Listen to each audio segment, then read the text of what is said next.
Hello बच्चों, आप सब कैसे हैं। मुझे उम्मीद है आप सब पढ़ाई में लगे होंगे।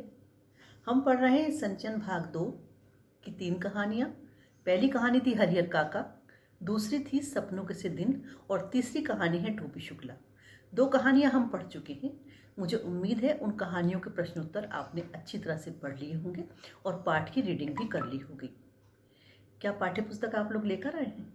नहीं लाए तो वीडियो को पॉज कीजिए और पाठ्य पुस्तक लेकर आइए। फिर हम आगे पढ़ेंगे टोपी शुक्ला। टोपी शुक्ला कहानी है 2 दोस्तों की। टोपी का पूरा नाम है बलभद्र नारायण शुक्ला और इफ़न का पूरा नाम है सैयद जरगाम मुर्तज़ा। इफ़न, जिसका नाम टोपी कभी सही से नहीं ले पाया, वो हमेशा उसको इफ़न ही कहता रहा और वो इस बात पर उसको टोकता रहा कि तुम मुझे इफ़न कहो। अब चलते हैं दोनों के परिवार की तरफ। इफ़न के परिवार में है उसके पिता, उसकी माँ, उसकी बड़ी बहन और उसकी छोटी बहन नुज़हत और उसकी जान से प्यारी दादी भी वहाँ पर है। और टोपी के परिवार में है उसके माता पिता, उसकी दादी, उसका बड़ा भाई, उसका छोटा भाई, उसकी 2 नौकरानियाँ और उसके क्लास का एक लड़का वहीद। अब आते हैं कहानी की तरफ। ये कहानी 2 परिवारों की है। एक मुस्लिम परिवार है और एक हिंदू परिवार है, जो एक दूसरे को बिल्कुल पसंद नहीं करते, लेकिन बच्चे एक दूसरे के दीवाने हैं। ये कहानी है टोपी की, लेकिन टोपी की कहानी बताने से पहले इफ़न की कहानी बताना ज़रूरी है। लेखक ने इफ़न की कहानी उतनी ही बताई है जितनी की टोपी की कहानी में उसकी ज़रूरत है। इफ़न कलेक्टर का लड़का था। उसके घर में उसकी दादी उसको बहुत प्यार करती थी। उसकी माँ और उसकी बड़ी बहन वजह बेवजह उसको डांटती और मारती रहती थी और पिता उसके बिना किसी बात के फैसला सुना दिया करते थे। और छोटी बहन, उसका क्या कहना, वो तो उसको पढ़ने ही नहीं देती थी। लेकिन दादी उससे बहुत प्यार करती थी और दादी उसे तरह तरह की कहानियाँ सुनाती थी। अब थोड़ी सी बात दादी के जीवन की कर लेते हैं। दादी पूरब की रहने वाली थी, पूरब की बोली बोलती थी। लखनऊ में 10 साल की उम्र में विवाह करके आ गई, लेकिन कभी भी मायके की भाषा उनसे नहीं छूट पाई। सदा वो वहीं की बोली बोला करती थी। उन्हें यहाँ कुछ अच्छा ही नहीं लगता था, क्योंकि जिस परिवार से वो आई थी वो एक ज़मींदार परिवार था, जहाँ पे खाने पीने और मौज मस्ती के साधन बहुत सारे थे। लेकिन जिस परिवार में वो आई वो मौलवियों का परिवार था, जहाँ पर इन सब चीज़ों पर पाबंदी होती है। हालत तो ये है कि उन्हें अपना मन मार कर रहना पड़ता था और इफ़न के पिता की शादी में भी वो अपना गाने बजाने का शौक़ पूरा नहीं कर पाई। लेकिन इफ़न के जन्म पर उन्होंने इस शौक़ को खूब पूरा किया और इस तरह से वो सदा अपने मायके जाने के चक्कर में ही रहती थी। ये कहानी तो थी इफ़न की। अब टोपी की तरफ चलते हैं। टोपी इफ़न के घर आया जाया करता था। हमेशा उसकी कोशिश ये होती थी कि वो इफ़न की दादी के पास बैठे उठे उनसे बातें करे। वो भी जो सबसे पहला सवाल उससे ये करती थी वो ये था कि तुम्हारी अम्मा क्या कर रही थी। टोपी को इफ़न की दादी और अपनी माँ एक ही पार्टी की लगती थी, जबकि अपनी दादी और इफ़न के पिता एक पार्टी के लगते थे। कारण ये था कि इफ़न की दादी की बोली और टोपी की माँ की बोली सेम थी, इसीलिए सदा वो उन्हीं के पास रहना चाहता था।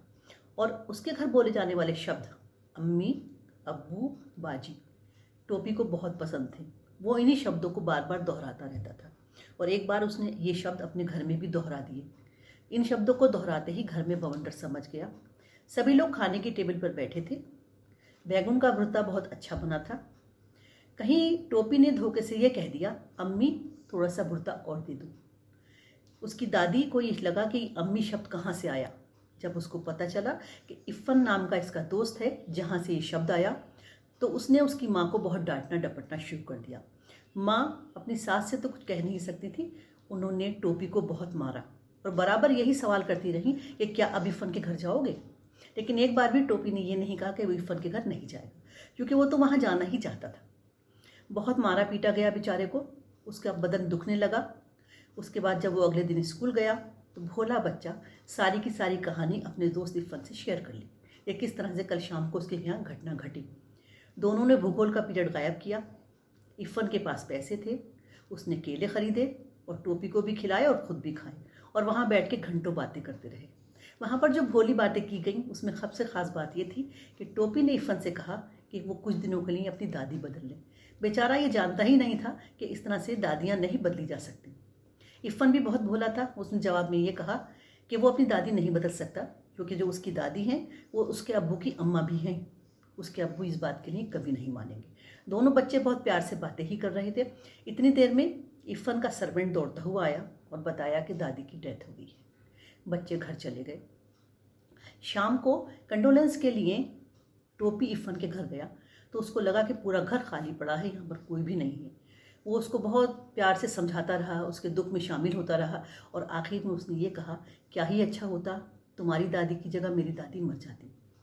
वो ये नहीं जानता था कि ऐसा नहीं हो सकता। इरफान ने इस पर यह बात कहा कि मेरी दादी कहती थी कि जब बूढ़े होते हैं तो सब मर जाते हैं, चिंता ना करो, तुम्हारी दादी भी एक दिन इस दुनिया से चली जाएंगी। इस तरह के दोनों वो बातें करते रहे और फिर टोपी अपने घर लौट गया।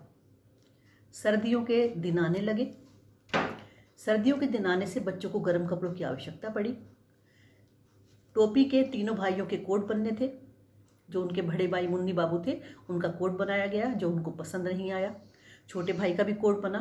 अब तय ये किया गया कि मुन्नी बाबू का जो पुराना वाला कोट है वो टोपी को दे दिया जाए।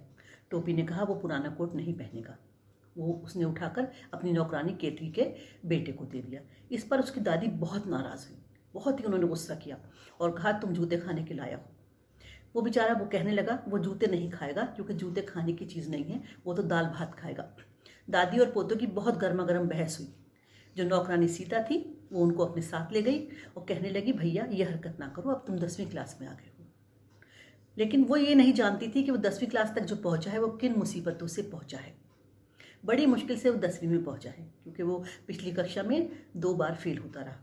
पहली बार फेल होने का कारण था उसके घर में उसे कोई पढ़ने नहीं देता था।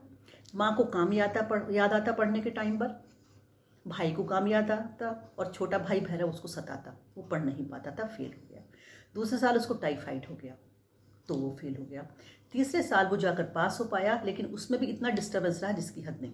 उसके पिता इलेक्शन में खड़े हो गए और जिस घर में इलेक्शन में कोई खड़ा हो जाता है वहाँ पर बहुत ज़्यादा डिस्टर्बेंस रहता है। लेकिन पिता हार गए, उनकी ज़मानत जब्त हो गई, तब जाकर घर में कहीं शांति हुई और उस बेचारे को पढ़ने का मौका मिला और 3rd डिवीज़न में पास हुआ। आपको पता है जब इलेक्शन होता है तो उसमें सब वोट डालने जाते हैं। अभी आप 18 साल के नहीं हैं, जब आप लोग 18 साल के हो जाएं तो वोट डालने ज़रूर जाइएगा, क्योंकि देश के लिए ये हमारी ड्यूटी बनती है कि जब हमें वोट डालने का मौका मिले तो हम वोट डालने जाएं। वो पास हो गया। इसके बाद भी उसकी दादी ने उसको कोई अच्छी बात नहीं कही। माँ से कहने लगी इनकी नज़र उतारो, ये पास हो गए हैं, और ऐसे कह रही थी जैसे ताने दे रही हैं। उनके ताने सुनकर टोपी का दिल छन्नी छन्नी हो गया और वो बहुत परेशान होने लगा। अंदर से वो उसका दिल रोता था, लेकिन उसको कोई जानने वाला नहीं था। इसीलिए जो सीता उसकी नौकरानी थी वो उसके साथ बहुत जुड़ गया था। जो बच्चों को प्यार करता है बच्चे उसके ही हो जाते हैं, चाहे कोई दूसरा परिवार हो, चाहे घर के नौकर चाकर हो, चाहे पड़ोस के लोग हों। बच्चा सिर्फ प्यार की भाषा जानता है, वो दूसरी कोई भाषा नहीं समझता।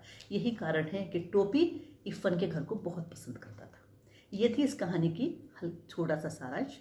मैंने आपको बताया कहानी बहुत सीधी सादी और बहुत आसान सी है। 2 दोस्तों की कहानी है जिनकी उम्र बहुत ही कम है। आपको समझ में आई होगी। आप मुझे लाइक करिएगा, शेयर कीजिएगा और सब्सक्राइब भी कीजिएगा। अगली वीडियो में हम क्वेश्चन आंसर डिस्कस करेंगे और इसके लेखक के बारे में भी बात करेंगे। Thank you.